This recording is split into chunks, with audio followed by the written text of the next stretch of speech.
Hello, my name is Paul Bradley. I'm a full-time VB.NET programmer, and you're watching the first in a series of software development tutorials titled Code by Example.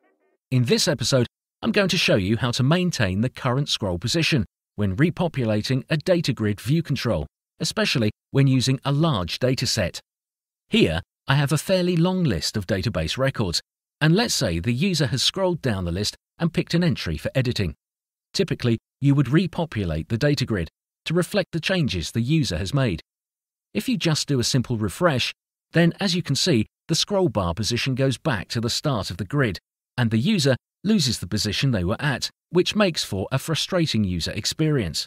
However, if I use this button, the data grid is repopulated with all the new data, yet this time the software automatically scrolls to the position the user was at, keeping them happy. So let's take a look at the code behind this button. The solution is quite easy really. I define the integer variable called firstDisplayedRow, and before I call my populate grid routine, I store the value of the first displayed row index into this variable. I then call my populate grid routine, which connects to my database and retrieves all the data, displaying it in the grid control. Finally, I restore the value of the scrolling row index back to its last known position. It's that simple. I hope you found this tip useful. I'll include the source code in the notes that accompany this video, so you can just cut and paste it into your own projects.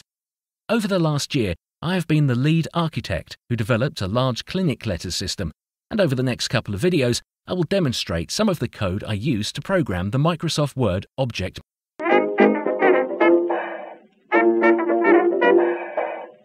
Thank you for watching. Please feel free to leave any comments or suggestions, and consider subscribing to this channel. Alternatively, check out my website at paulbradley.org.